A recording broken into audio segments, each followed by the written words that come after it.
Isang pinagpalang umaga po sa bawat isa. Pwede bang batiin mo muna yung katabi mo ng good morning? Ayan. Kailangan nakangiti ka rin naman. When you say good morning, dapat yung mukha natin good din. Pwede ba? Sabihin mo nga ulit dyan sa katabi mo with a smile naman. Good morning. Good morning. At sa lahat po ng nasa kanilang mga tahanan, isang pinagpalang umaga po sa ating lahat. Okay. It doesn't matter how many people you have around you. You can still feel lonely. Hindi daw nangangahulugang marami kang kasama at maraming tao sa paligid mo ay hindi ka na makakaranas ng kalungkutan. Alam niyo po kami mga pastor, alam namin yan.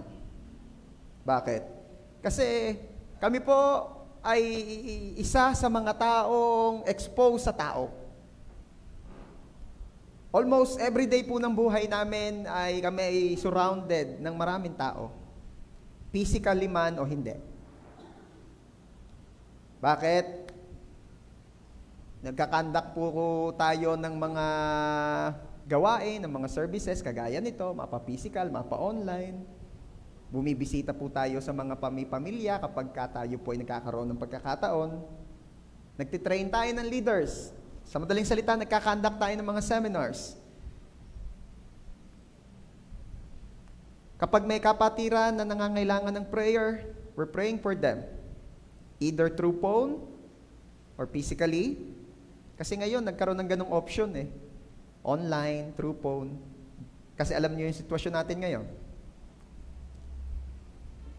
At maraming activities pa na may kinalaman sa pakikipagmingle sa tao. Pero ito napansin ko, kahit lagi kang may mga kasamang tao, kahit napapaligiran ka ng mga tao, hindi ka pa rin exempted sa loneliness. Sino po rito yung naka-experience ka ng di mo maintindihan but you feel so sad, you feel so lonely. Para bagang, kakabenta ko lang. Diba? Tapos, eto nga, ang dami-daming inquiries. Tapos, kanina lang naghahalak-hakan kami mag-asawa. Tapos, kababanding lang namin ng mga anak ko. Sinilip mo naman yung mga alaga mong baboy, ayos naman. Sinilip mo na rin yung kapitbahay mo, ayos din naman. Pero hindi mo maintindihan, ba't ang lungkot mo? Sino nakaka-relate? O baka si pastor na naman, si pastor lang na naman ang ganun. Pagpatawad nyo po, kung lagi kayong idinadamay ng inyong pastor. Anyway, sabi po ng Bible, Genesis chapter 2, verse 18. It is not good for the man to be alone. Diba ito naman naririnig na natin? Hindi daw mabuti para sa isang tao ang mamuhay mag-isa. Kaya nga ang sabi ng Diyos, kung idudugtong natin, kaya nga ang lalaki ay gagawan ko ng kaparehang na babagay para sa kanya. At ang itatawag niya dito ay Eva. Ito ay verses na madalas ginagamit sa kasal. At napansin ko ngayon, madalas ginagamit ng mga youth. Hindi daw nararapat para sa tao ang mamuhay mag-isa. Naks naman. Pero nararapat na ang estudyante mag-aral muna. Anong version, pastor? Ay, ano yon? Book of Pastoral, chapter 1, verse. Wala pong ganon. Joke lang yon. Ibig sabihin, gusto ni Lord, huwag ka daw maging alone para hindi ka malungkot. Pero ito ang totoo. Lahat tayo dadaan sa pagkakataong makakaranas ng kalungkutan. Miski pa mag-amen ka o hindi ka mag-amen, lahat tayo dadanas noon. Sabi ko nga sa inyo kanina, walang kabagay-bagay, walang kadahi-dahilan, pero nalulungkot ka. Actually, may dahilan yun eh. Mamaya, pag-uusapan natin yan. Meron daw pong 4 cases of loneliness. O bakit nalulungkot ang mga tao? Una, ang nakita ko dyan ay transition. Transition. Wala. Yain na. Transition. Ano ba ibig sabihin ng transition? May pagbabago. Ano? Life is a series of transitions. Alinman sa mga pagbabagong iyon na mararanasan natin sa ating buhay can cause loneliness. Okay? Nagbago ng work? Gusto mo yung work na yon dati? Kaya lang, wala kang choice. Nagbago yung work, nagbago yung mga katrabaho, nabago yung boss. Somehow nakakalungkot yun. Lalo pa kung nabago din yung sweldo. Mas nakakalungkot yun. Ano pa?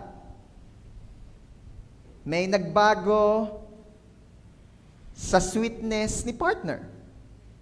Nakakalungkot yun. Yung dati-dati ay napaka-sweet. Para bagang ngayon ay nanlalamig. Kasi November na daw. Ano pa? Yung hindi ka makagala. Nakakalungkot yun. Yung sanay na sanay ka ng every Sunday pagkakatapos sa church, pa-SM. Tapos ngayon eh, limited ang pagpunta. Pastor, pwede naman Oo nga, ang pambili. Di ka nakakalungkot din yun. Sino ka natutuwa mo lang pambili? Transition can cause loneliness. Ano pa? Separation. Yeah. Sabi nung isa, ayoko po marinig na yung separation. Separation. When you're isolated from those you love, whether through a relocation, illness, or relational problem, it can lead to loneliness. Separation. Pag napapahiwalay, naghihiwalay, humiwalay. Ano pa nagkakos ng loneliness? Opposition. When you feel everyone is against you. Nakakalungkot yan. Yung kapag feeling mo, kontra sa'yo ang family mo. Sasabihin ako sa'yo, feeling mo lang yun. O feeling mo, kontra sa'yo yung mga katrabaho mo. Feeling mo, you have a very bright idea, pero yung boss mo kontra sa'yo. Nakakalungkot yun. Ano pa? Rejection. Wala pa ho akong na-meet o nakilala na natuwa nung siya'y nire-reject. Uy, alam mo, pastor, may patotoo ako. Anong patotoo mo? Praise God, nireject po ako. Uy, masayang masaya. Wala eh. Lahat ng nakaramdam, nakaranas na rejection, nalungkot. Alam niyo po si Apostle Paul o si Pablo, kahit po siya ay napakatindi ng experience sa ministry nung siya ginagamit ni Lord, nung siya nabubuhay pa syempre, nakaranas pa rin siya ng matinding kalungkutan. Lalo na nung mga huling oras na ng kanyang buhay. We all know na yung mga last days ng buhay ni Paul, in-spend na lang niya sa kulungan.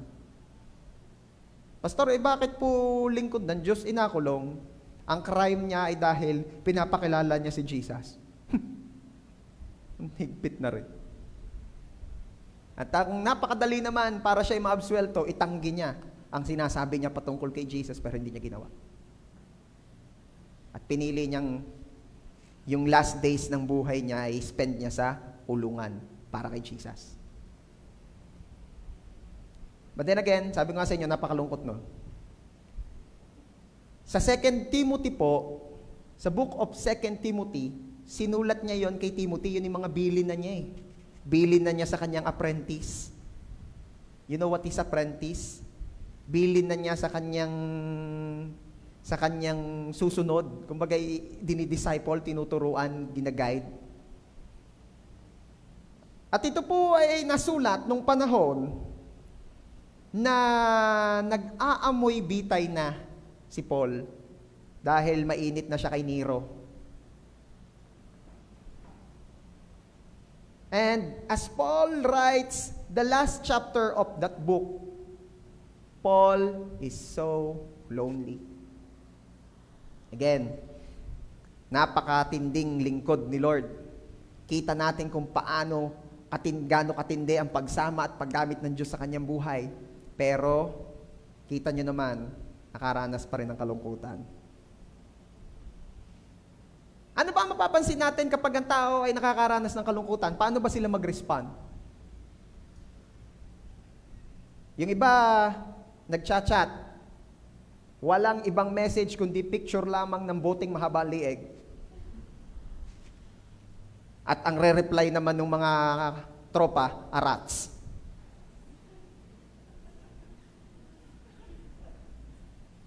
May mga tao na pag nalulungkot, ang tendency nila ay very predictable, very predictable. Alam na alam mo kung ano mangyayari, ang gagawin nila. Pag nalulungkot sila, they try to be workaholic. Hoy, hindi lahat ng trabaho masipag. Merong trabaho ng trabaho kasi malungkot. Yes.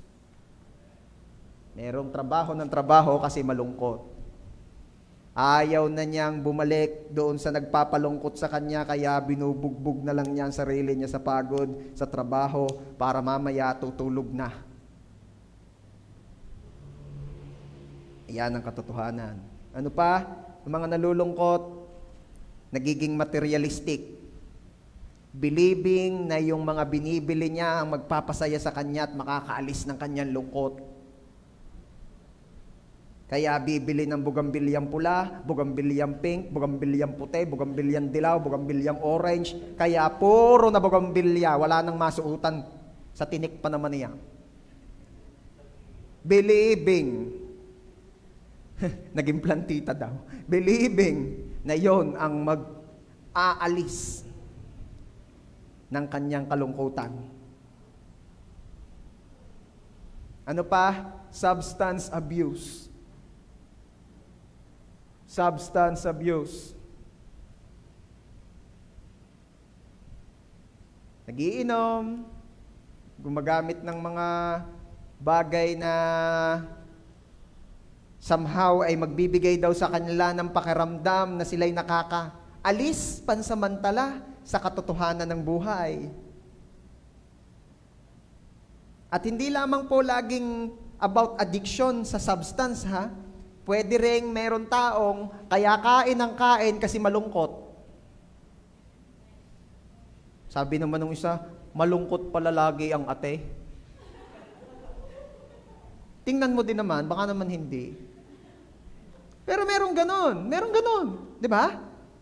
Sino po rito yung pag malungkot siya, kain siya ng kain?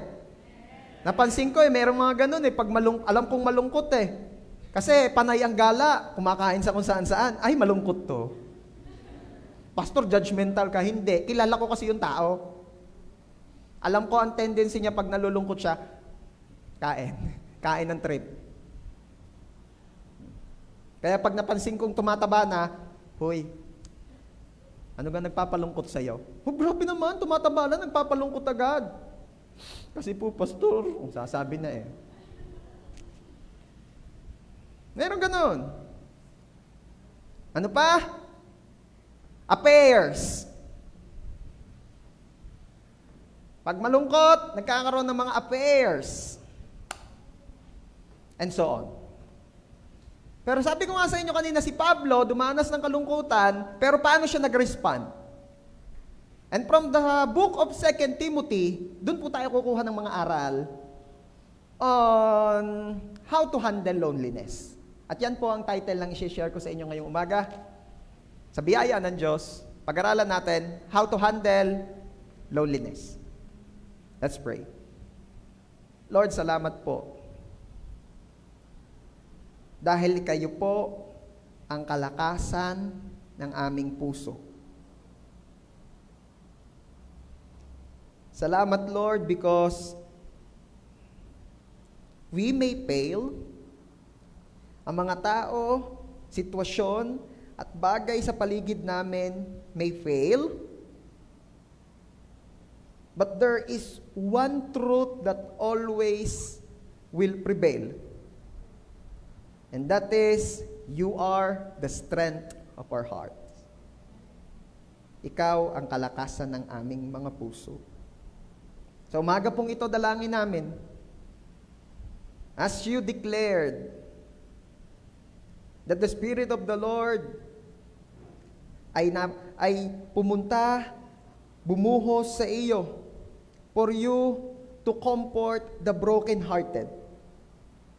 Lord, we pray, turuan niyo po kami how to handle loneliness. Dinededicate po namin sa inyo ang service na ito. Be blessed, O God. This we pray in Jesus' name. Amen. Palakpakan po natin si Jesus.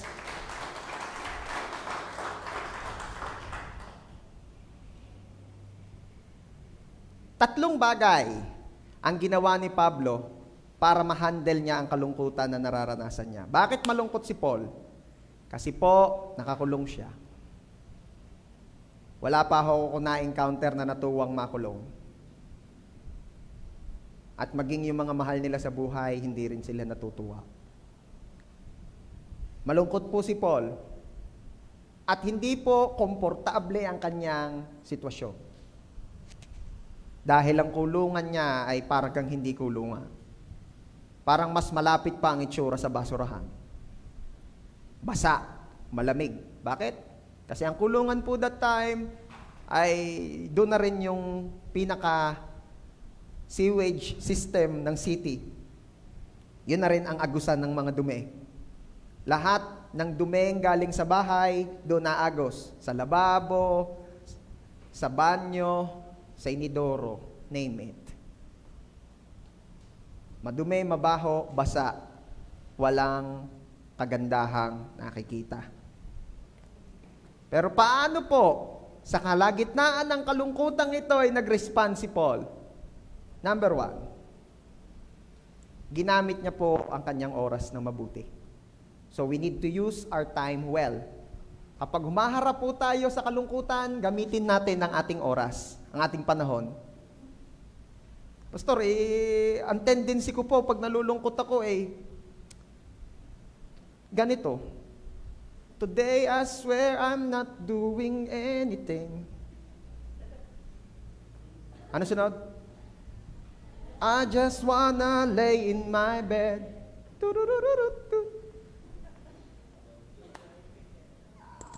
Yun po ako.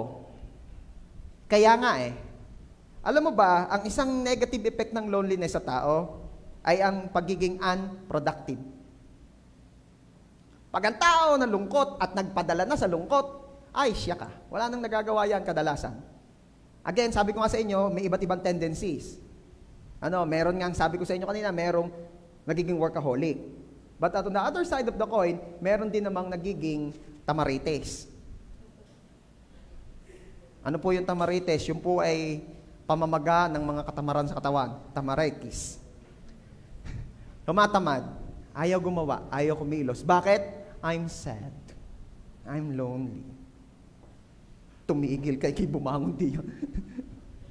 Pero hindi mo pwedeng gawin yon. Bakit? Kasi may tao talagang nalulungkot at hindi mo pwedeng sabihin, lungkot-lungkot, wag kang... Kasi merong rude. Merong rude. Napanyapat siya strong, that time, and emotionally stable, akala niya yung mga emotional na tao ay nag-iinarte lang. Hoy, kay tumayo. Bigla ka nalungkot nung maghuhugas ng plato. Tumigil ka. Merong ganun, merong insensitive. Pero please, gusto po ko maging sensitive tayo sa ganun. Meron talagang taong pag nalulungkot ay ganyan ang tendency. You can make the best of a bad situation and resist the temptation of do nothing. Resist the temptation to do nothing. Pwede kang tumanggi na hindi ka nakikilos kapag nalulungkot ka. Pwede mong tanggihan yung sariling yan. Ayokong gumawa, nalulungkot ako. Pero hindi pwedeng hindi. Whether nalulungkot ka o nalulungkot ka, walang option Kailangan nating maging productive. Alam na alam po ito ng mga magulang. Sa kayo nakakita ng parents na nung malungkot na, ay hindi na nagtrabaho. At ang mga anak ay narereya na. Si Queen ay nagliligalig, si Elise ay nagliligalig, si Pastor nagliligalig mas malakas. At wala nang ginagawa si Pastora kasi siya'y nalulungkot. Walang ganon. Malungkot o malungkot, kailangan gumawa. Alam na alam yan ng mga magulang Bakit? Kasi nga, kailangan. At dahil yun ang mas makakabuti. Alam niyo kung bakit? Kasi pag nagpadala daw tayo sa kalungkutan, alamunin ka na nito. At prone po ang mga nagpapadala sa kalungkutan sa mga mas malalapang sitwasyon na ayaw ko nang banggitin. Kaya mas maganda may ginagawa ka. Mas maganda na you resist the temptation ng pagiging tamad. Nakakatamad naman kasi talaga. Yung wala kang motivation.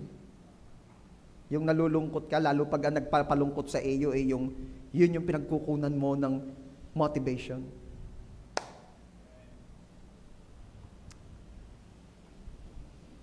Think of a creative way to take advantage of the situation. Kadalasan yung mga nalulungkot, pinipili nilang sila ay maging mag-isa, malayo sa mga maiingay na kabarkada, magugulong tropa, malayo sa mga... They tend to be alone. At kapag alone ka na, mas maganda pala, church, mag-isip tayo ng mga bagay na pwede nating gawin to take advantage of being that alone. Okay? Ano ba yung mga bagay na talagang maganda naman sana, di mo nga lang magawa kapag may mga kasama ka. Pero kitang-kita mong magagawa mo ng mas maigi kapag nag-iisa ka. Take advantage of that loneliness. Sabi po sa 2 Timothy, chapter 4, verse 13. Sabi po ni Pablo kay Timothy, when you come, be sure to bring the coat I left with Carpus and at Troas. Also, bring my books, and especially my papers. Alam niyo po, alam ni Pablo na ang tao may tendency na kapag nalulungkot, hindi na alagaan ang sarili. May kilala kayong ganon? Yung pagproblemado at lungkot na lungkot, di naliligo. Sabi ng kapatid, si ate pala nalulungkot talaga. Kain ng kain, tapos hindi naglililigo. Nalulungkot si ate. Okay? Pero yun ay totoo. Meron ganun. Hindi na inaasikaso ang sarili. Dati, kalalaking tao, higpit pa ng mas matindi pa sa babae kung mag-ayos. Di ba? Tapos nung biglang tinamaan ng lungkot, bigla na lang wala nang pakialam sa sarili. Hindi na nagtututbrush. Hindi na naghihilamos. Pinabayaan ang sarili, di nagpapagupit, di nagsusuklay. Kung maligo, once in a blue moon, gano'n. Kaya lang napaligo kasi naambunan. Alam po yan ni Pablo. Alam ni Pablo na may lisensyang pabayaan na ang sarili ng mga taong nalulungkot. Pero hindi niya ginawa yan. Kasi naunawaan niya na in order for him para maging productive kahit nalulungkot, kailangan niyang alagaan ang sarili niya. Kaya ano sabi niya kay Timothy? Timothy, pag pumarini ka, kunin mo kay Carpus sa Troas yung aking coat. Malamig din kung pinili ni Pablong magsenti na lang, at maawa ng maawa sa sarili, at malungkot ng malungkot, at pababayaan ang sarili niya, ika naman noon, wag mo na akong dalhan ng coat, yain ang lamigit ng utos na. Hello? Nakita niyo yun? Gusto pa rin ni Pablong ayusin ang sarili niya. Church, when loneliness strike, huwag mong pababayaan ang sarili mo. Meron kasi pag nalulungkot, pinababayaan ang sarili, kaya bumabagsak ang katawan. Wala ka na lalong laban. Kailangan mong lumaban Kailangan mong bumangon Kailangan mong labanan yang tukso ng pabayaan ang sarili at malungkot ka naman, wala na rin naman, yain na. No. Labanan mo yan. Sabi mo nga dyan sa katabi mo, labanan mo. Ang lungkot. Sa kabila naman, sabihin mo, huwag kang magpapadala sa lungkot. Bakit po ito ang sineshare ko sa inyo? Ito napansin ko Dumami po ang taong malulungkutin ngayong panahong ito. Siguro dahil sanay nga sila na merong banding, O kaya naman yung iba, ang pampasaya nila ay shopping. Kahit minsan window lang, okay lang. Window shopping. Yung iba kumukuha ng kagalakan, kasiyahan sa gatherings. Kaya nga lang limited ngayon eh. Dumami ang nalulungkot. Bakit ko alam mo, huwag kang maniniwala na yung nagpo-post sa Facebook na masaya sila, hindi laging masaya yun. Maaaring kaya nga yung isa ay nagpo-post ng mga memories ng kaligayahan nila ay dahil baka hindi nga siya masaya ngayon. Hello? Madaling magsuot ng maskara sa social media. Mas madali pa sa pagsusuot ng face mask habang nakain. Hirap yun. Alam po ni Pablo, hindi niya pwedeng pabayaan ang sarili niya kahit malungkot siya. Alam niya sitwasyon niya eh. Nakaupo siya sa isang madilim at mamasa-masang kulungan na maraming nakatirang mga tropa pips. Ano ba mga tropa pips ni Paul doon? Name it. Daga, ipis, lamok, etc. Instead of complaining, nag-decide po si Paul na pilitin pa rin maging as comfortable as possible. Pag nalulungkot tayo, church, hindi tayo makakita ng komportableng posisyon. Tama? Yung ika nga ay walang maiging tayaw. Miskin nakahiga ay ang Batanggenyo tayo ang tawag. Hindi ka tumayaw. Di tumayo naman nga. Higa! Sabi niyo, hindi tumayaw.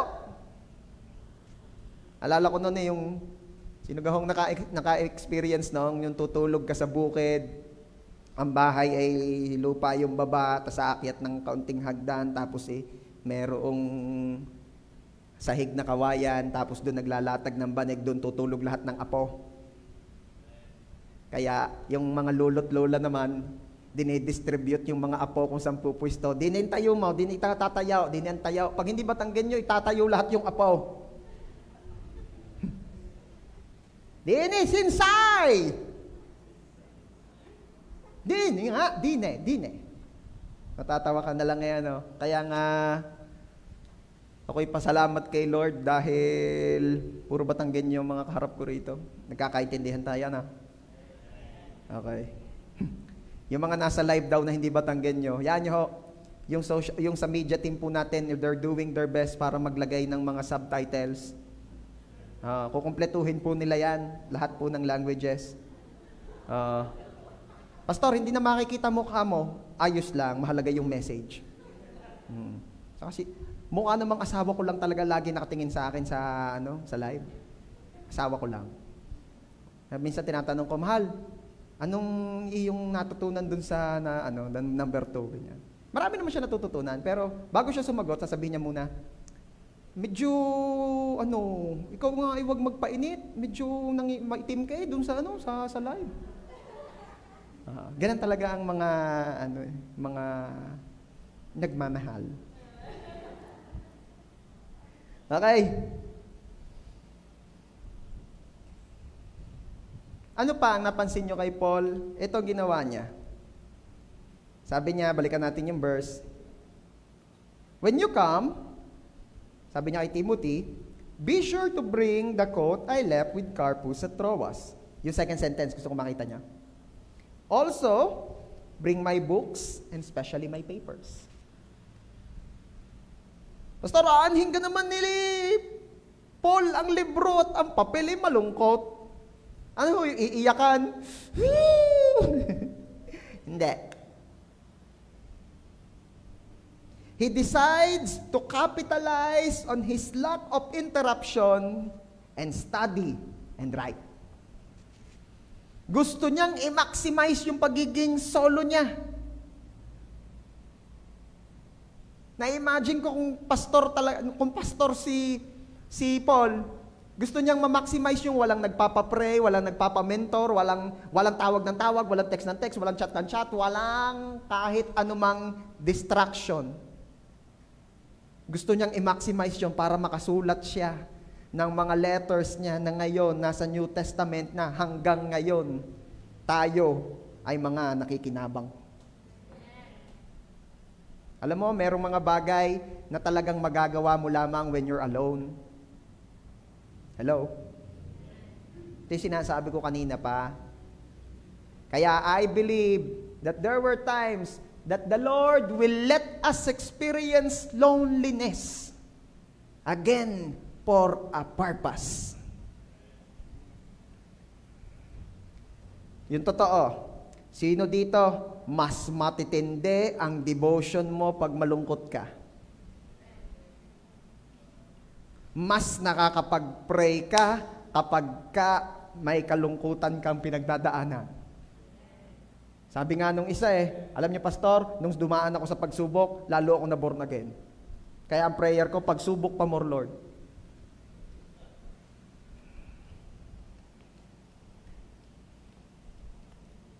At alam niyo ba, that majority ng mga books sa New Testament ay nasulat nung si Paul ay nakakulong?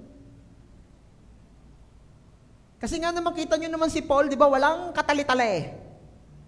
Ministry dito, ministry dyan. Ministry dito, ministry dyan. Talaga namang hataw, sipag. At nai-imagine ko, baka kaya talagang pinakulong na rin ni Lord para makapagsulat naman, para naman may mapapag-aralan na yung mga susunod na henerasyon ng Kristiyano na kagaya mo at kagaya ko. Kasi imagine kung puro ministry lamang si Paul at walang mga recorded messages. E di puro hearsay lang. Puro mga word of mouth na lang ang makakarating sa atin. Hindi na natin mapapag-aralan itong mga to.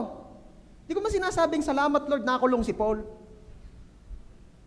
Pero gusto ko makita ninyo, kahit sa kalungkutan, kaya pa rin gamitin ng Lord para sa ating kabutihan. Grabe yun. Na maaaring kaya ikaw ay pinalulungkot sa mga panahong ito ay dahil meron niyang paggagamitan na ikagagalak naman ng mga marami sa susunod. Pastor, bakit ganon? In my expense? Kailangan, para sila gumalak, kailangan malungkot muna ako? Alam niyo po, mahirap itong tanggapin para sa mga self-centered na tao. Ako.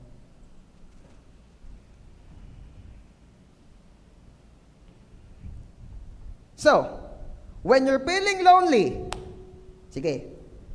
when you're feeling lonely, ask yourself, what can I do now that I can't do when more people are around?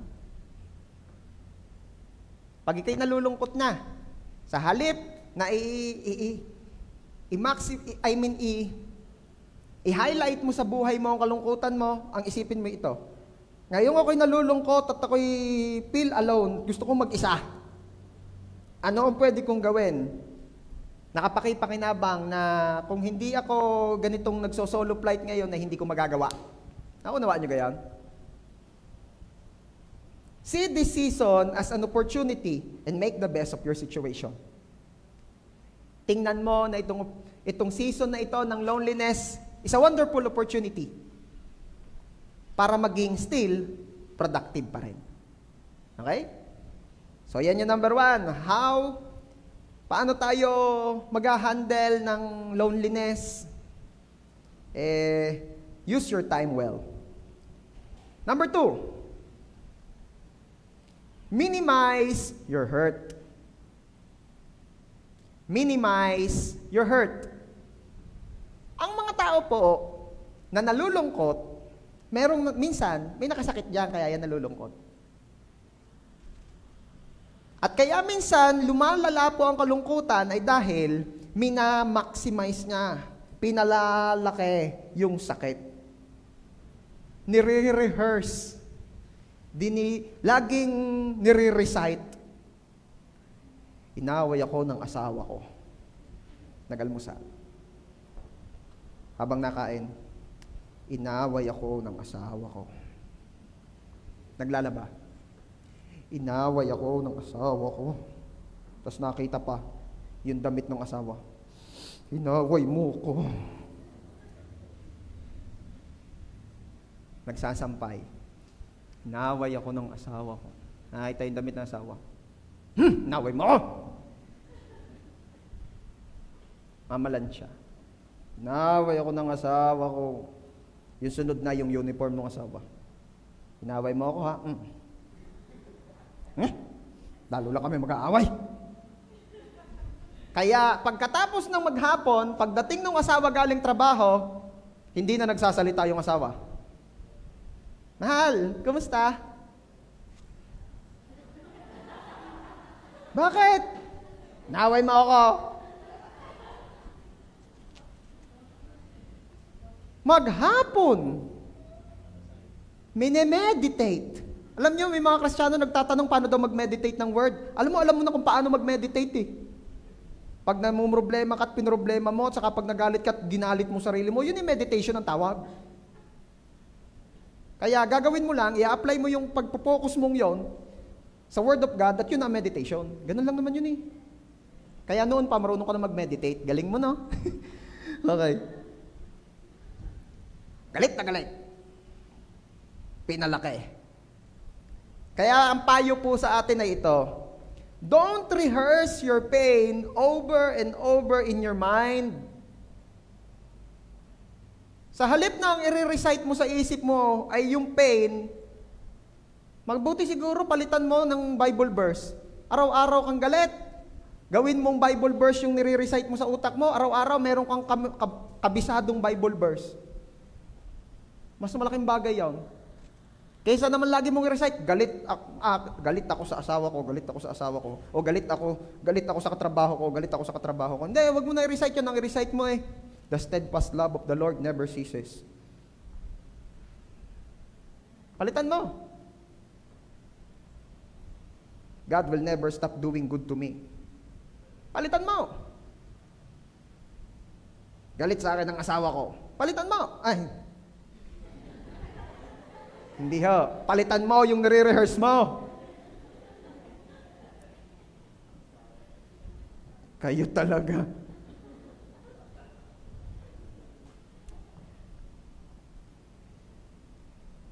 Don't rehearse the pain over and over in your mind. Instead, refuse to become resentful. Tanggihan mo ang sarili mo na maging mapagtanim. Because bitterness and loneliness often go hand in hand. Ano ibig sabihin nun? Laging si loneliness, ka-berks niyan si bitterness. Magka-berks yan. Ganap ka ng taong lonely, malamang bitter yan.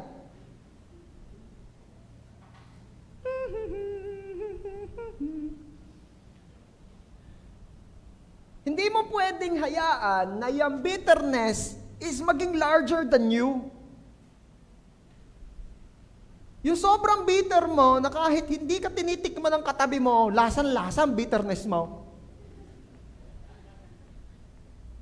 Alam nyo, sino naka-experience dito nung nilalagnat ka, lalo nung bata ka, tapos umiinom ka lagi ng paracetamol, tapos nalalasahan mo yung bibig mo, ang pait na. Alam nyo kung bakit pumapait? Ha? Sabi sabi sa amin, nung maliliit pa kami dahil may lagnat, kaya ang isip namin noon, pag may lagnat, pumapait ang panlasa. Hindi pala. Kaya pumapait dahil doon sa tinetake na gamot. Anong lesson doon? Wala lang. Di ho, may lesson. Ano? Kapag laging yung bitterness, ang in-entertain mo ng in-entertain, papait talaga. Papait. Ang ugali, ang approach, ang diskarte, laging lumalabas. For what the heart is full of, the mouth speak, and so as the action. Nag-trending ho sa Facebook yun ah. Paano maglaba yung masama ang loob? Sino nakapanood na nun? Babasagin ng batya eh. Naglaba naman. Ang caption ay, pag inutusan ni nanay si tatay na maglaba, at may gala sana. Koy, dagaaba naman ng damit. Wawasakan washing machine na eh. Galit. Okay. Sabi po sa 2 Timothy, verse 16 ng chapter 4. Basahin po natin. The first time I was brought before the judge, no one came with me. Everyone abandoned me. May it not be counted against them. Sinasabi, kinikwento ni Paul kay Timothy. Alam mo, Timothy, di ba ang dami nating mga Berks, dami nating mga tropa, dami ng mga sumasama sa atin. Pero nung ako'y kinulong na, tas iniharap na ako sa judge, alam mo, walang sumama sa akin. Iniwan nila ako. Pero sana naman, hindi yun tingnan ng Diyos sa kanila. Kumbaga, sana naman wag silang parusahan ni Lord dahil sa pang-iiwan nilang yun sa akin. Anong gusto ko makita nyo doon? Despite being abandoned, si Paul, hindi siya naging mapagtanim. Bagkos, pinag-pray pa nga niya yung mga nang iwan sa kanya at sabi niya, nawa naman ay huwag silang parusahan ni Lord dahil sa pang-iiwan nilang yun sa akin. Bakit? Kasi po, ang pagiging mapagtanim ay nagpapalala lang ng kalungkutan. Kung ang kaligayahan po ay nag-i-increase ang level kapag lagi itong ginagatungan ng hope. Di ba? Sumasaya ka lalo every time that there is something added to your hope. Nag-i-increase yung joy. The same is true sa loneliness. At ano ang panggatong para lumala ang loneliness? Resentment. Maghinagpis ka pa. I-meditate mo pa ang galit mo, lalo kang malulungkot.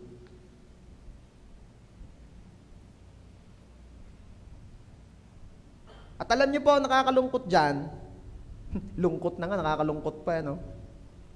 Ang mga tao po na masyadong nagpapadala sa kaniyang galit o sama ng loob, ay naglalagay ng sarili niyang rehas at nagtataboy sa mga tao palayo. Hoy, galit ako. Tigilan mo ako. Umayos ka dyan. Ano gagawin mo? Dyan, dito lang ako. Kinukulong niya yung sarili niya. Hoy, galit ako. Tigilan niyo ako.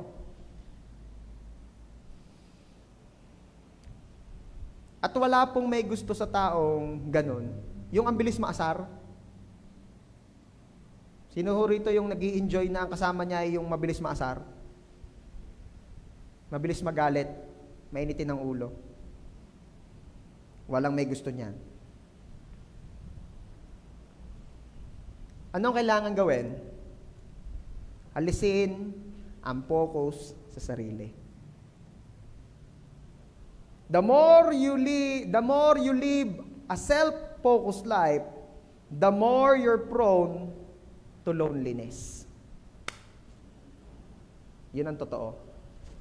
Pag lagi po tayo nakatingin sa sarili nating interest, believe me, lagi kang malulungkot.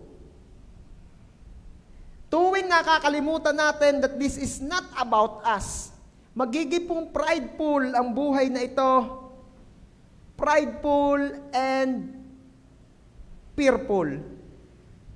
Ang laging nakatingin sa sariling tao, nagiging matatakotin kasi baka siya'y masaktan, baka ako'y masaktan, baka ako'y mapahamak, baka ako.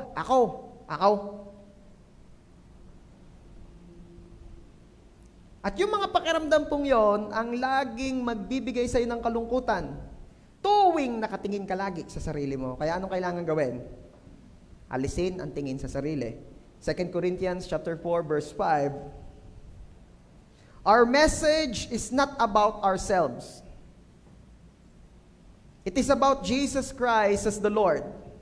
We are your servants for His sake. Sabi ng tao, paano daw alisin ang tingin sa sarili? Ituon sa iba. Nakaw, malulungkot ka rin. Malulungkot ka rin. Ituon mo yung paningin sa iba.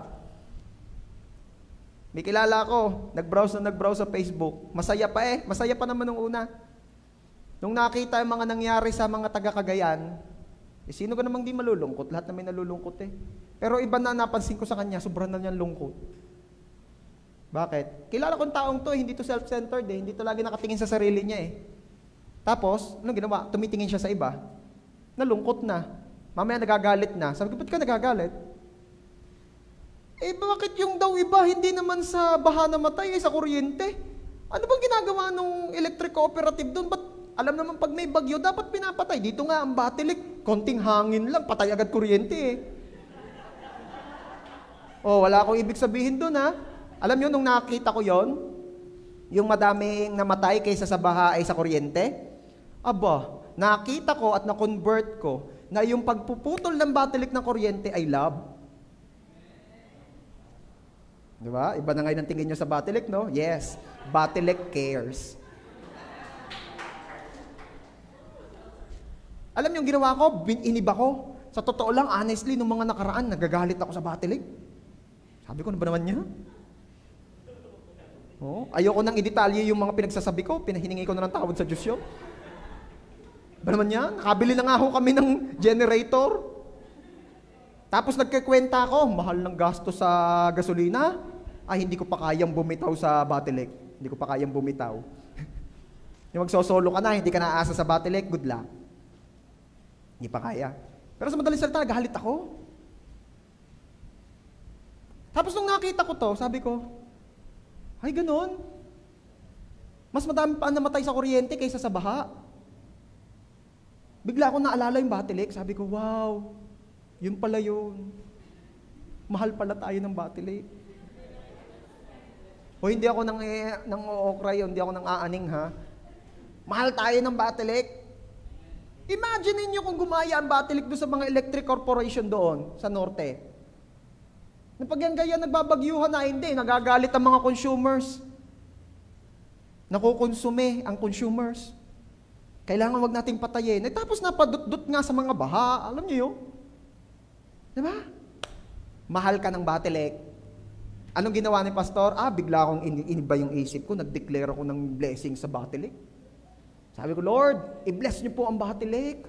I-improve niyo pa po sila. Payamanin niyo pa po lalo ang kumpanyang ito, ang kooperatibang ito. Para mas dumami po ang kakayanan nila. Dumami ang kakayanan nilang mag-hire ng maraming tao para mas mabilis ang action. Lumaki ang kakayanan nilang bumili ng mga gamit para mas mabilis ang action. Things like that. Instead of being resentful, declare blessings. Sabi ko nga sa inyo ang tayo ng puso, nakikita yan pag mayroong ng sitwasyon. And I learned. Natuto ako. Balik tayo sa tao. Di yun nga, sabi, nagagalit na. Nung unay nalulungkot, tas nagagalit na. Kasi bakit daw hindi gumaya sa Batilik? Na dapat patay daw agad ang kuryente, things like that. Ito napansin ko. Pag inalis mo, pag naka-focus ka sa sarili mo, pag naka-focus tayo sa sarili natin, hindi ako exempted dapat kasali ako Malulungkot tayo. Pag nag-focus tayo sa iba, malulungkot ka pa rin. So, anong kailangan gawin? Tama sabi ni Paul sa 2 Corinthians chapter 4, verse 5. Our message is not about ourselves. So, hindi daw sila ang mensahe nila is not about themselves. Hindi naka-self-focus. Ina-expect ko, sasabihin niya, ang message ko ay para sa iba. Hindi It is about Jesus Christ as the Lord. Ang mensahe na dala namin hindi tungkol sa amin at hindi rin lamang para sa iba. Ito'y tungkol kay Jesus. Ito'y tungkol sa Diyos. Galing. Pero hindi naman niya inalis sa eksena ang iba. Tingnan niyo yung next sentence. We are your servants. Sinong kausap ni Paul? The church. Mga tao. We are your servants for His sake. Diba? So, anong maganda gawin? Ang pinakapokusan natin ay ang Diyos. And then, yung iba.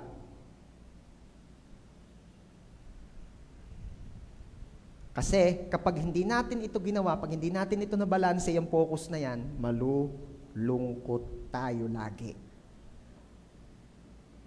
Tingnan mo, testingin mo mag-focus lagi sa sarili mo. Ilang taon ka na ba? Ako, 24. Tingnan ninyo, sabi na huwag mag-focus sa iba. 31. At kung magpo-focus ako sa sarili ko, titingnan ko ang sitwasyon ko, malulungkot ako. Bakit? 31 years old, wala pang sariling bahay. 31 years old, wala pang magandang mag-aram, bagong sasakyan. 31 years old, wala pa akong ganung kalaking savings. Wala pa akong 6 digits or 7 digits. Wala pa. Malulungkot ako. Ano pa? Wala pa akong anak na lalaki. Sige, mag-focus sa sarili.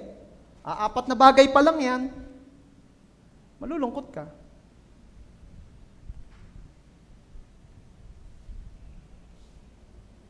Ito nyo, nalulungkot na nga kayo eh.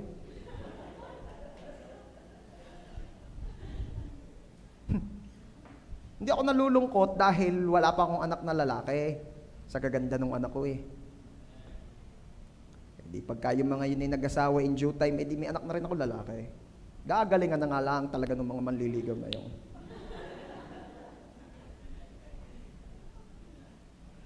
Ano mapapansin nyo?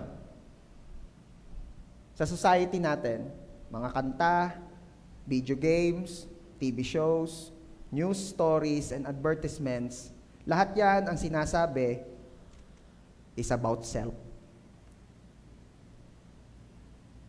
Wala kang nakitang commercial ng shampoo na nagsasabing, gusto mo bang gumanda ang buhok ng katabi mo? Bilhin mo na ang shampoo ito para sa kanya. Walang ganun.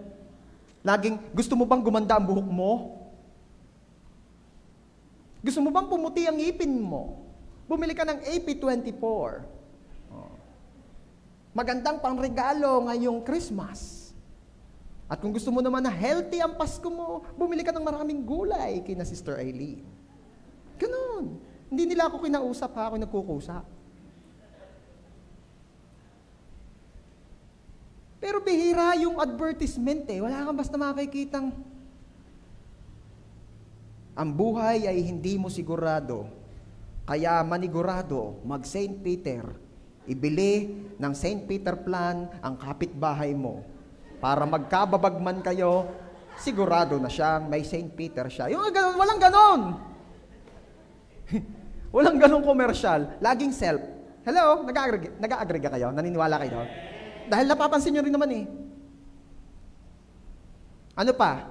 Minsan pagka may pumupuri sa atin, hello?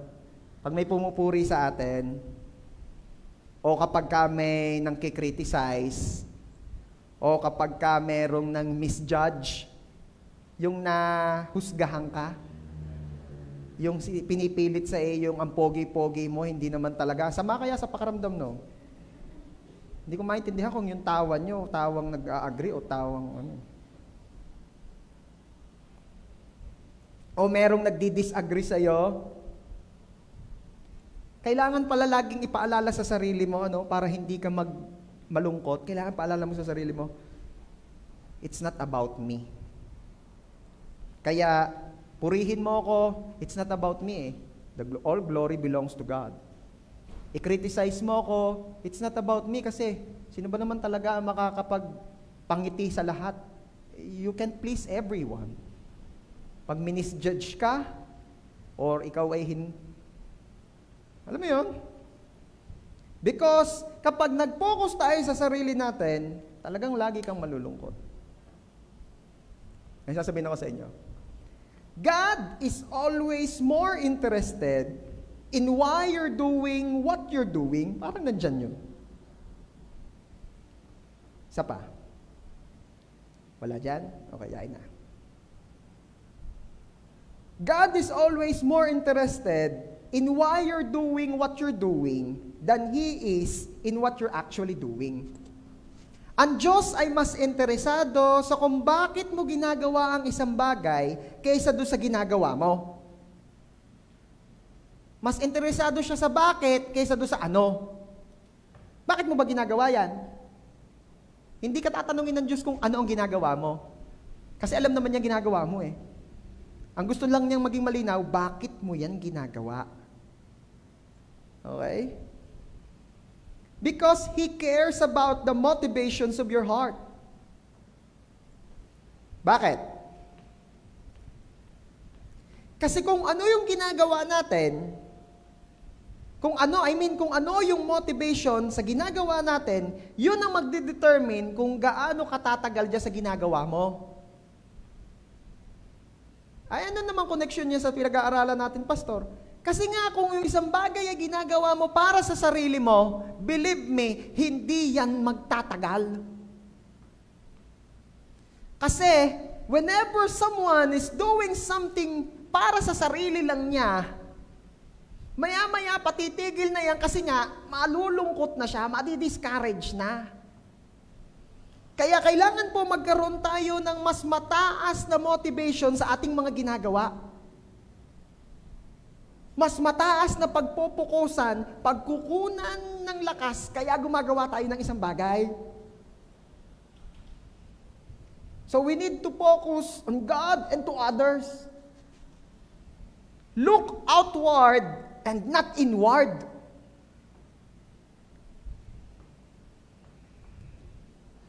Bakit? Because loneliness is a decision. You want to be lonely? Focus sa sarili. It's a decision.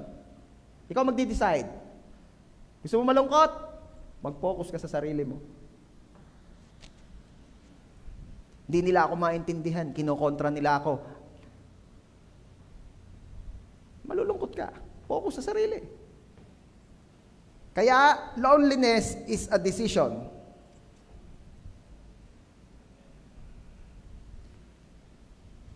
Pag nakapokus sa sarili, ayaw masaktan ng sarili, kaya ang tendency ni lumalayo sa iba. At sabi ko nga sa inyo, no one is an island, pag nag-iisa ka na, malulungkot ka talaga. At ang magiging resulta, mas matindi pang kalungkutan. Alam nyo ba na kahit sa mga huling panahon ng buhay ni Pablo, nag-focus pa rin siya, hindi sa sarili, kundi sa Diyos at sa ibang tao? Kaysa magmukmok at kaysa maawa sa sarili, kaysa maglungkot-lungkutan lalo, nag-focus siya sa Diyos at sa iba. Sabi po sa 2 Timothy chapter 4 verse 17, so that I might preach the good news in its entirety for all the Gentiles to hear. Mga huling araw ng buhay ni Pablo, ano ang nasa focus niya? Ano ang pinopokusan niya? Still, si Lord ang pinagagawa niya. At syempre, yung iba. Obvious naman, di ba? Na hinayaan niyang ma-record ang mga messages na ito upang tayo, alam mo ba na we are one of the Gentiles? Lahat ng hindi Hudyo originally ay hintil. Kaya ikaw at ako, tayo lahat dito ay mga kasama doon. At ano ang sasabi ni Pablo? Na kahit ako ay malungkot ngayong panahong ito, hindi ako magpapadala sa kalungkutan. Magpo-focus ako sa Diyos, sa pinagagawa niya, at magpo-focus ako sa mga pwede pang maabot ng mensaheng ito. At tayo doon ay kasama sa mga nakikinabang ngayon. Praise God. Salamat kay Lord sa buhay ni Paul. Even during his loneliness, Paul is thinking about all the people he wants to share the good news with. Nalulungkot, pero gumagawa para sa iba.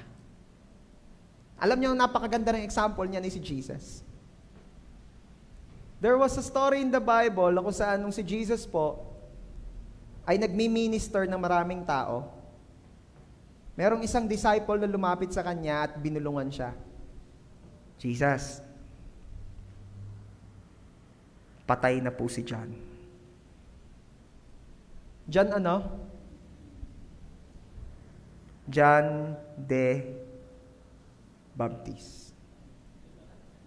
The Baptist. Kababait nyo ka. Anong ginsabi sa verse? Sabi po doon, Jesus went into a solitary place para mag-mourn. Bumukod muna siya sa maraming tao para magluksa kasi nalulungkot siya sa nabalitaan niya. Kaya, pinakikita rin dito, yung lungkot, talagang natural yan eh.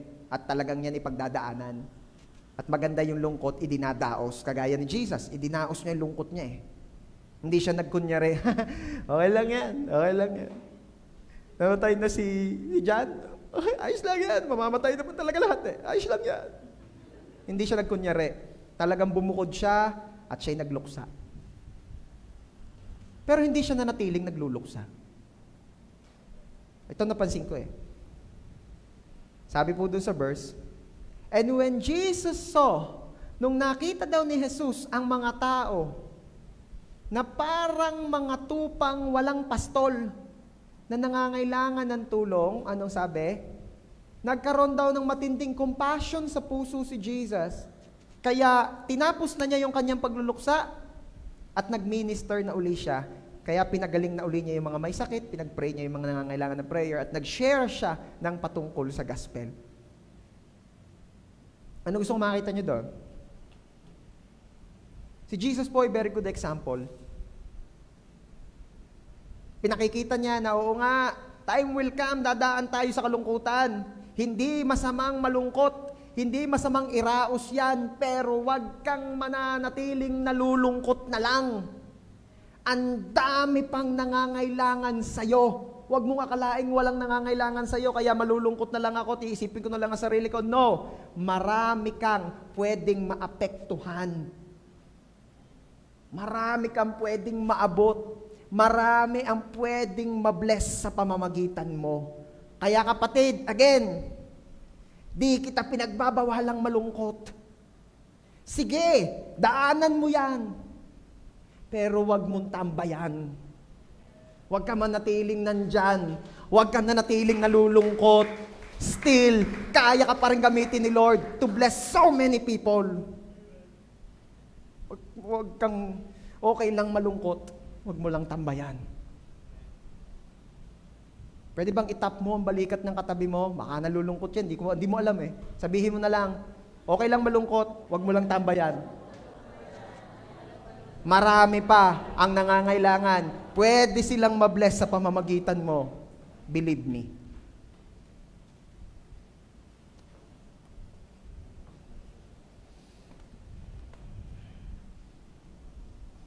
Okay? Ayos na yan. When you're lonely, you need to stop building walls and start building bridges. Sabi ko? Nandiyan ata? Tananan! Nandiyan nga. When you're lonely, you need to stop building walls and start building bridges. Yung iba kasi pag nalulungkot na, wall lang ginilalagay eh. Leave me alone! Leave me alone! Leave me alone! Pshang! Pshang! Pshang! Shield! Leave me alone! Lumayas kayo dyan. Diba? No. When we're lonely, stop building walls, start building bridges. Sige, pag nalulungkot ka, lalo ka mag-reach out. Ano yung pastor, mandadamay ng kalungkutan? Hindi. Ida-divert mo, aalisin mo yung sarili mo sa lungkot. Huwag kang tumambay dyan. Be a blessing. Choose to be a blessing. Yung alam mo yung kahit nalulungkot ka, may pinagdadaanan kang kalungkutan, pero nag-i-encourage ka pa rin, be like that. Piliin mo yun. Pastor, mahirap. Mahirap nga, pero God is the strength of your heart. Kaya nga, God is the strength of our heart eh. Maniwala ka sa akin, merong mga nagpapakanta, nag-i-encourage na maging blessed ka, pero nalulungkot yun deep inside. Pero kaya niyang gawin because the Lord is the strength of her heart. Come on. Instead of complaining about your loneliness, ask God to help you. Be a friend to someone else who needs it. Sa halip na magreklamo tayo sa Diyos, Lord, nalulungkot na naman ako, ba't ganito? Hindi. Sabihin mo, Lord, nalulungkot ako ngayon, pero pwede ba kahit nalulungkot ako, gamitin mo akong encouragement sa iba?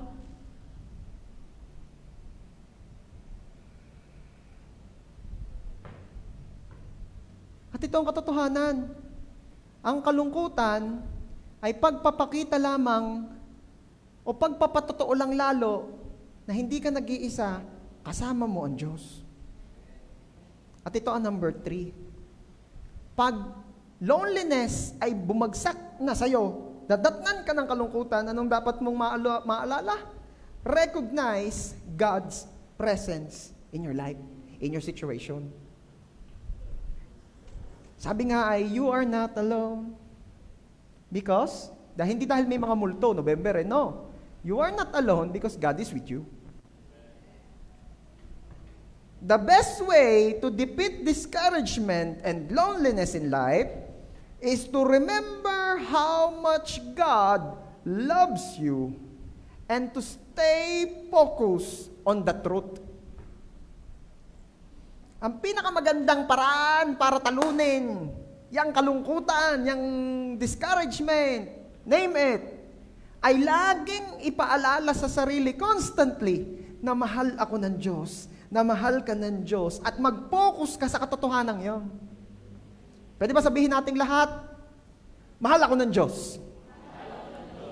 Ngayon sabihin naman nating lahat, kahit pa dumaan ako sa kalungkutan, hindi nito kayang baguhin ang katotohanan na mahal ako ng Diyos. At kung naniniwala ka doon, palakpakan mo ng the best si Jesus.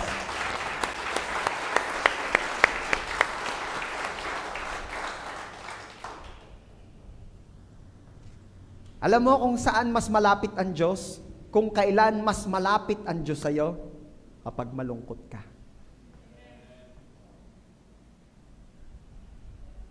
God is right beside you, especially when you're lonely.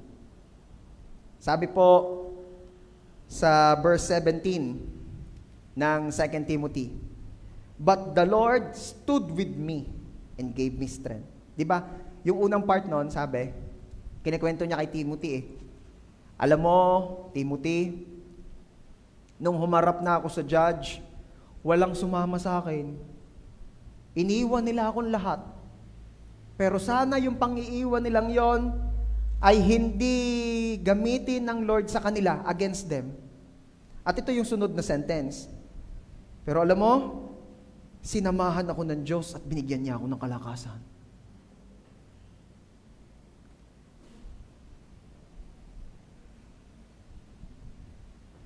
Sasabihin ako,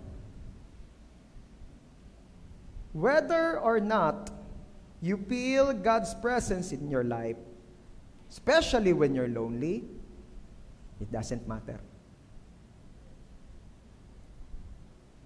Nararamdaman mo man o hindi ang presensya ng Diyos sa buhay mo, lalo na pag nalulungkot ka, it doesn't matter. Sapagkat hindi yon ang magdi-define ng totoo. Ang totoo, whether you feel God or not, He is with you. Nalulungkot yung iba kasi di daw niya maramdaman ang presence ni Lord. Di daw niya makita ang Diyos sa mga sitwasyon ng buhay niya. Hindi porket di mo nararamdaman at hindi porket hindi mo nakikita, ay wala na. Speaking of generator,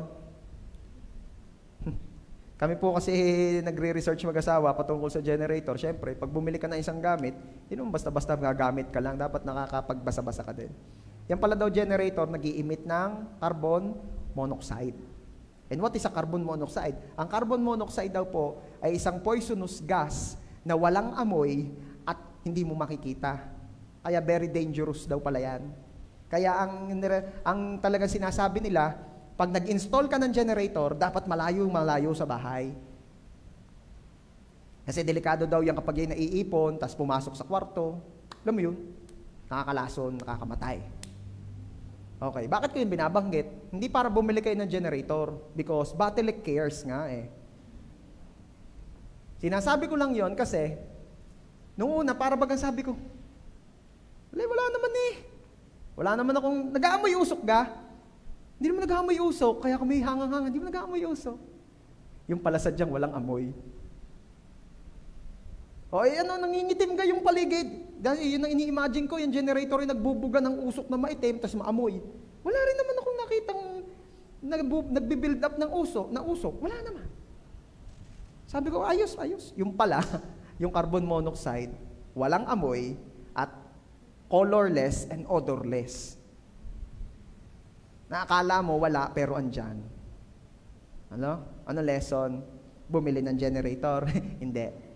Ang lesson po ito. Sa panahon, lalo na sa kalungkutan, maaaring ang presence ni God ay colorless at odorless. Pero hindi ibig sabihin, wala siya. Akala kasi natin wala eh. Pero meron.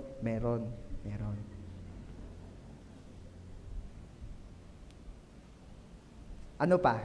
So kung makita nyo, that loneliness is a signal that it's time to get to know God better. Ang kalungkutan po ay ginagamit ng Diyos na instrumento para magbigay ng signal na, hey, kilalanin mo pa ako. Kaya bawat kalungkutan, mapapansin mo naman pagkalipas ng kalungkutan yon, may another character si God na nare-reveal sa'yo. Diba? Nalungkot ka for iba't ibang reason. And then, God comforted you and God revealed Himself to you. At mamaya, paglipas ng kalungkutan yon, makikita mo, mayroon ka na uling another na pagkakilala sa Diyos. Nalungkot ka kasi walang bigas. Abay, mahirap nga naman yun. Pag walang bigas ay uutas. Alam niyo ang kantang yan, yung buhay, buhay. Buhay pag may bigas. Pag walay mauutas, pag walay maninigas. Buhay, buhay. Buhay pag may bigas. Nalulungkot ka kasi kulang na. Then God comforted you and revealed Himself to you as your provider. Paglipas ng kalungkutan, patungkol sa kakulangan, nakilala mo ngayon ng Diyos not only as a Savior, but also your provider. Diba? Tapos nalungkot ka kasi love life naman. Akala mo si Kuya Boy nanliligaw talaga sa'yo. Yung pala, caring lang. Akala mo, ikaw naman, caring-king. Siya caring. Sorry for the word. Kainis ka eh. Joke lang. Asyumera. Caring si Kuya. Caring. Nalungkot ka kasi, yung pala, friendly lang talaga. Pero minsan naman, may kasalanan din ng mga lalaki dyan. Huwag kayo masyadong kaya namin misinterpret kayo eh. Kaya namin misinterpret kayo. Huwag kayo mang-iwan sa ere. Kalaruhin nyo bago kayo pumasok sa buhay ng tao. Hindi ito ang message natin ngayon eh. Pero kung gusto nyo itong pag-usapan, comment pwede. Okay. Nalungkot ka, nasaktan ka, no? Then, sinabi ni Lord, alam mo, ako lang talaga yung hindi man di-disappoint sa'yo eh. So please, anak, huwag ka na maging man-hater. Hindi naman pare-pareho ang lalaki. Don't generalize. Okay, huwag ka na malungkot. At least ako, naririto ako, I am your comforter. Diba? So kanina, kilala mo lang si God as your Savior. Tapos nung nagkulang ka, nagpakilala si Lord sa iyo as your provider. Then ngayon, pinapakilala ni Lord sa iyo ang sarili niya as your comforter and your ever loyal partner. Diba? Alam niyo yun? Sige, palakpakan natin si Lord. Sa bawat kalungkutan, ang Diyos nagpapakilala lalo sa iyo. Kaya nga, loneliness is a signal that it's time to get to know God better. Kaya pag nalulungkot ka na, sabihin mo, Lord, sige po, magpakilala pa po kayo. Excited po ako dyan. And prayer is a powerful antidote to loneliness. Instead of mourning, instead of complaining, pray. Ano ba? Minsan, kaya din nalulungkot ang tao kasi limited nga siya. Sabi ko nga sa inyo kanina, di ba? May mga hindi tayo kayang gawin at minsan yun na nagpapalungkot sa atin. Ito'y ranas na ranas ko bilang isang tatay. Nakakalungkot kapag meron akong mga bagay na kita kong kailangan ng asawa ko, kita kong kailangan ng mga anak ko, pero hindi ko magawa kasi limited ako. Alam niyo yun? Noong mga time na nakita ko, para bagang si Elise, lagi lang nado sa kama, tapos wala namang kalikot-likot si Queen, parang mayayapaw lagi doon. Alam niyo, mayayapaw? Yung gang bibilog na yung, tas yung maliit, mayayapaw nung... Sabi ko, kailangan ng crib. Sabi ko, Lord, kailangan ng crib eh. Kung may asa na sa inyo, wala naman akong pambili na yan. Kundi nyo ako bibigyan, Lord, wala akong pambili eh. Nalulungkot ako. Kasi may need, pero hindi ko. Nakaka-relate kayo, mga tatay? Natitiri ako eh. Yung nakakalungkot, kasi kitang-kita mong need, pero wala kang magawa. Kasi limited ka eh. Yun nakakalungkot eh. Kaya nakakatuwa na lamang ang Diyos nung nag-provide ang Lord. May nagtanim, pambili. Labis pa nga. Oh. Praise God. May crib na yung anak ko. Anong ginagawa niyo ngayon, Pastor? Lagayan ng gamit. Malaki na si Elise eh. Ayaw ni Elise sa crib. Bira naman. Pero at least may crib. Kung yun nga lang, matibay-tibay mo kasi Queen ang gusto sumakay eh. Nalulungkot tayo minsan kasi nga limited tayo. Yun nagpapalungkot sa atin and it makes us feel broken. Parang, ano ba naman yun? Ang laki-laki ng katawan ko pero hindi ako makapag-provide. Alam niyo yun? Kung pwede nga lang sanang magkargador ka tapos pambiling crib bago ka makabili ng crib. Yung nakaka-feel broken, nagigets nyo ga ako? Yung parang halimbawa, ikaw ay anak. Nakikita mo, hirap na hirap yung sitwasyon ng family, wala kang magawa. You're doing your best, naghahanap buhay ka. Kaya lang, ganito nga yung sitwasyon. Dati-dati, ang lakas-lakas ng racket mo ng online selling, tapos biglang, alam mo yun, dati maraming bumibili ng palmera, tapos ayaw na nila, gusto nila, gabi-gabi na. You feel broken. Yung feeling na para ka bang jar na ang binasag. Pero yes, alam mo, God compared us to a jar in His words. 2 Corinthians chapter 4, verse 7. Basahin natin yung verse, ang ganda nito. We have this treasure from God, but we are like clay jars that hold the treasure. This shows that the great power is from God, not from us. Kapatid, maaring feeling mo para ka lang limited na jar. Pero believe me, within that so-called ordinary jar is a great power that is from God.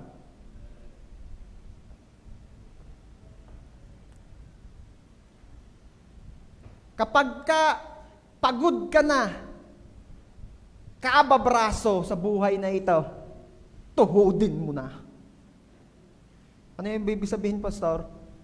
Tutuhudin ko na yung boss ko? Hindi. Luhod. Manalangin. At i-maximize mo the great power na na-receive mo from God. Wala jar ka lang eh. I-obvious talaga ng Diyos na it is not about us, but it's all about Him and because of Him.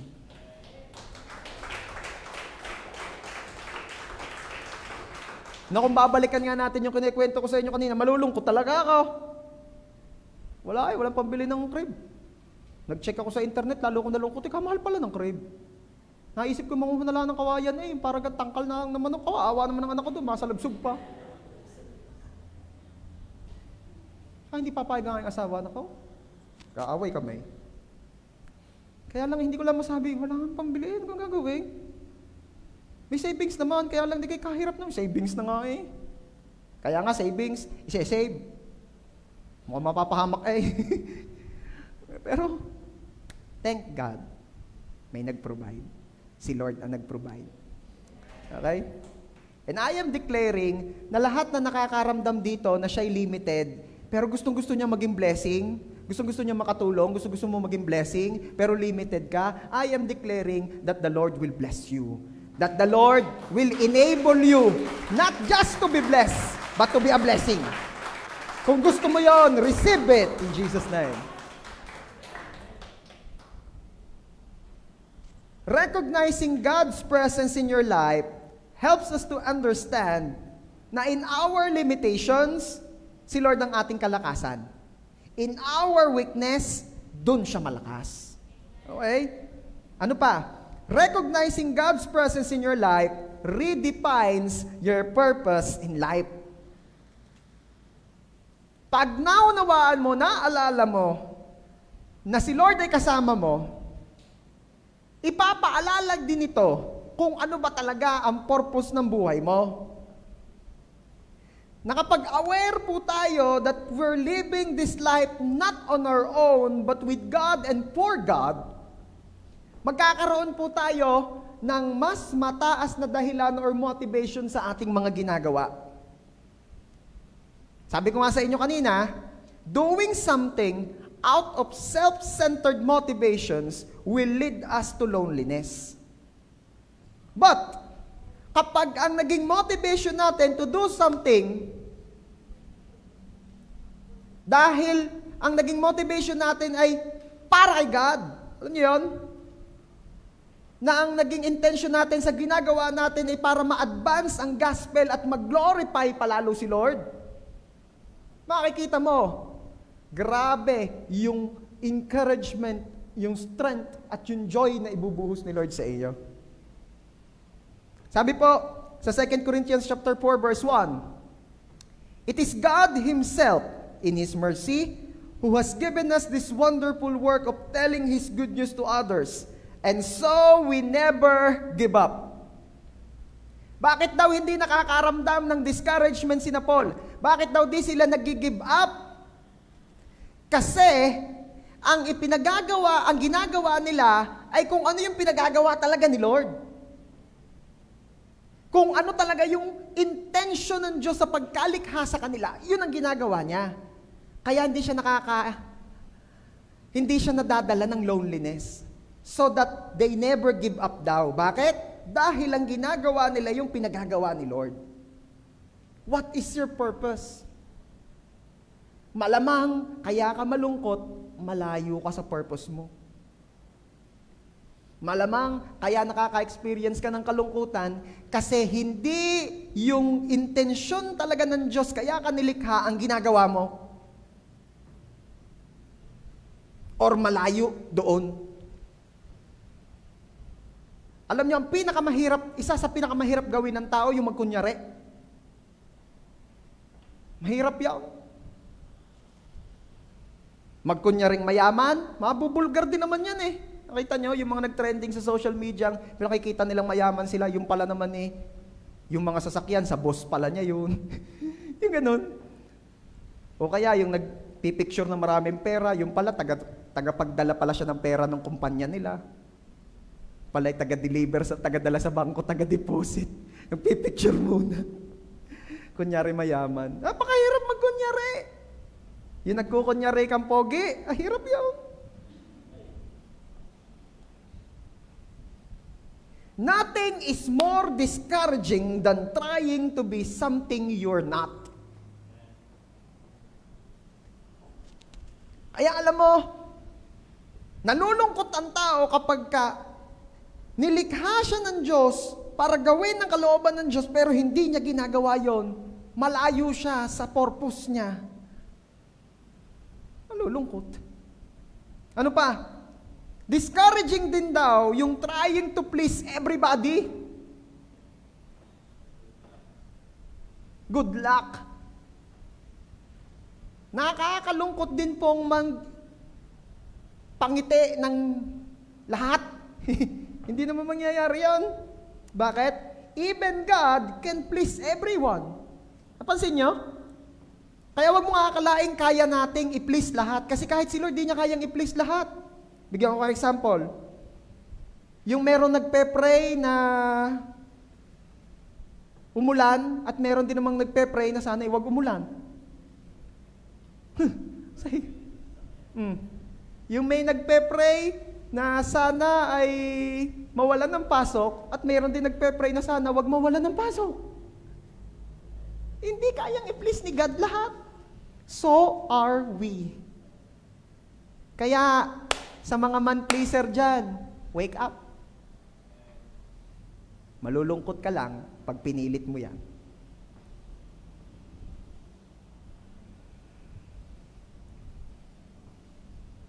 So to defeat loneliness, just be who God made you to be. Gusto mong talunin yung loneliness, yung kalungkutan? Just be who you are. Just be who God intended you to be. Maging ikaw talaga kung bakit ka nilikha ng Diyos, hindi ka malulungkot. Na kung babalikan natin si Paul, may lisensya na siya para malungkot sa sitwasyon niyang yon. Kalungkot-lungkot na yon. Kalungkot-lungkot na.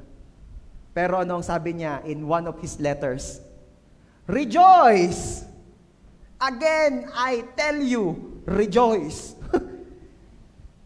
Sabihin mo ngayon sa akin kung malungkot si Paul, imposibleng lumungkot ang nagsasabi pa nga sa iyo, magala ka, at inuulit kong muli, magala ka.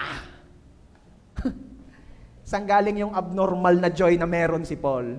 Doon sa katotohanan na ang kanyang buhay, ginagamit niya doon sa intention talaga ng lumikha sa kanya, and that is to give glory to God.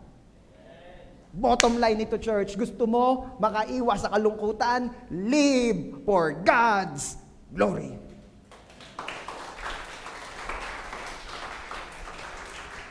Whether we eat or drink or doing something, do it for the glory of the Lord.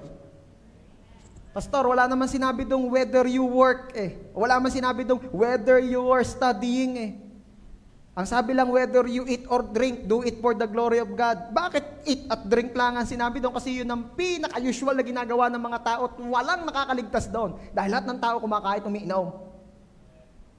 Ang ibig sabihin lang ng author doon, lahat ng ginagawa natin, gawin natin sa ikaluluwalhati ng Diyos.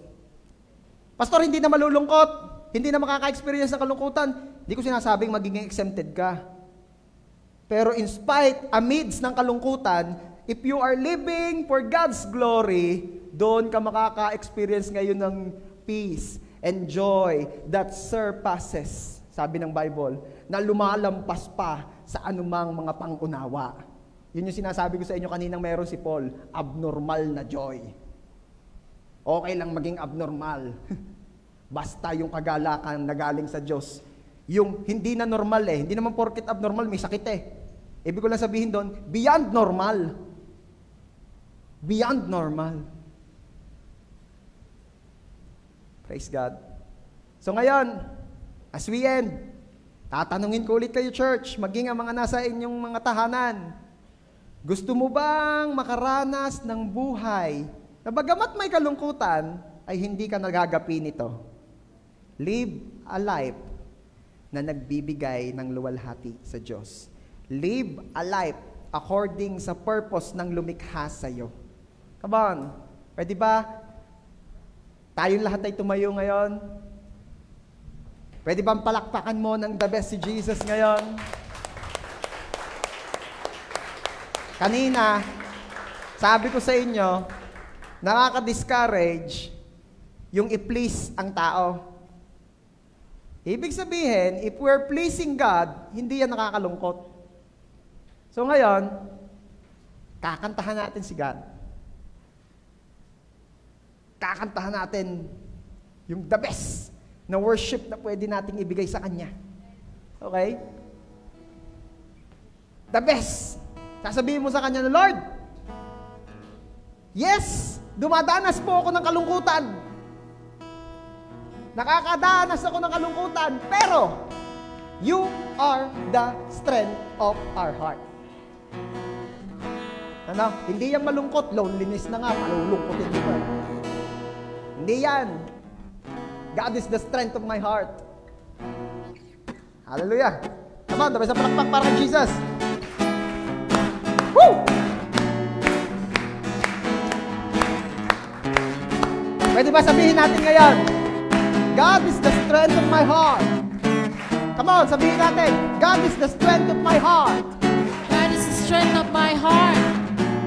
Hallelujah.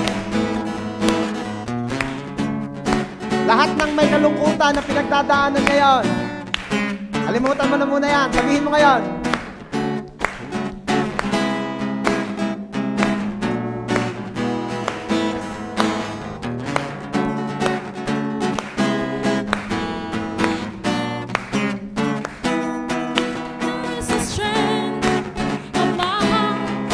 God is the strength of my heart. God is the strength of my heart and my portion forever. Bisa pa. God is the strength of my heart. God is the strength of my heart. God is the strength of my heart and my portion forever. Forever. Come on. Sabihin natin ngayon. Whom have I in heaven but you? There is nothing on earth I desire beside you. My heart and my strength, many times they fail, but there is one truth that always will prevail. God is the strength of my heart.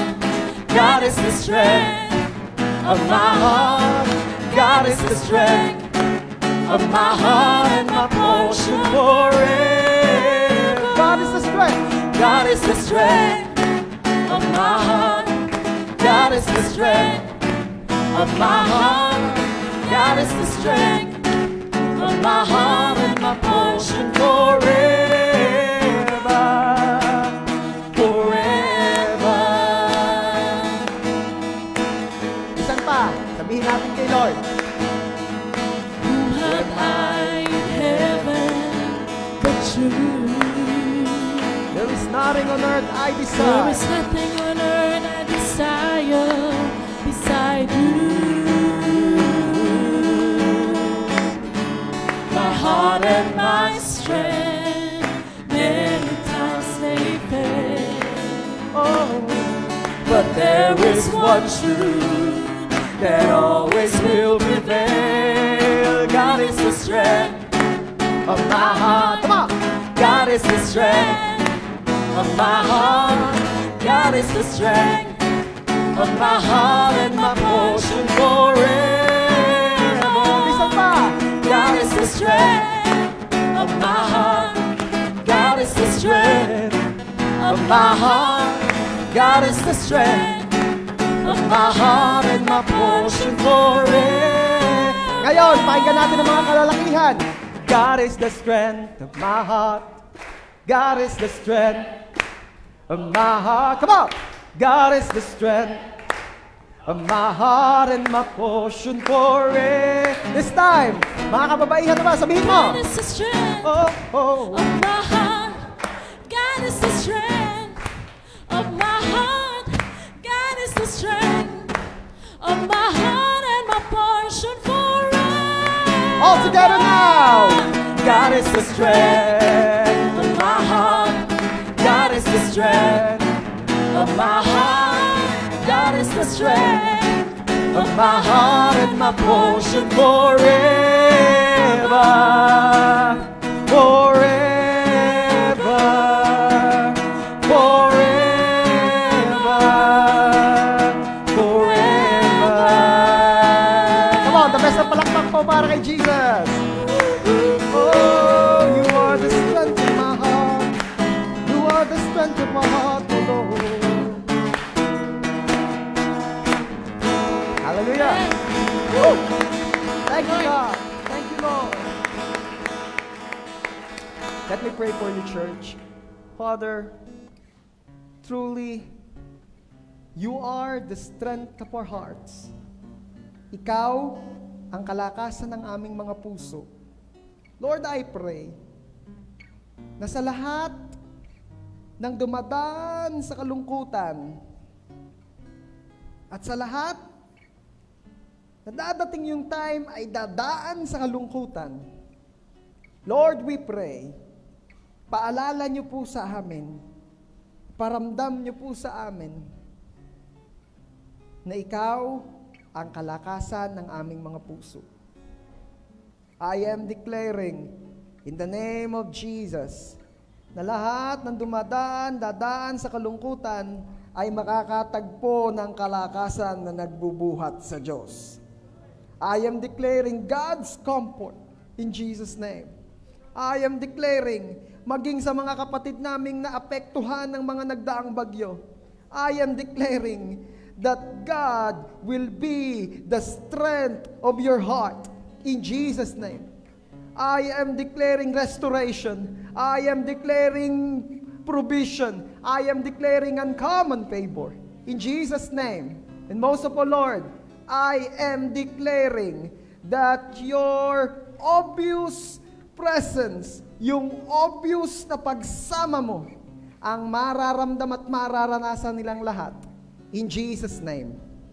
Lord, I am declaring, comfort your people. Comfort your people. Those na nakakaranas, umi-experience ng loneliness sa buhay ngayon, I am declaring your comfort, O God. Comfort your people. Comfort your people. At makita nila ang kagandahan pa rin ng iyong plano sa kanilang buhay amidst all ng kanilang mga nararanasan ngayon. Salamat po, Ama. Again, Lord, to you alone, all the glory and honor. Salamat po sa kagalakan. Salamat po dahil ikaw ang kalakasan ng aming mga puso. Ito po ang aming dalangin. In Jesus' name, amen.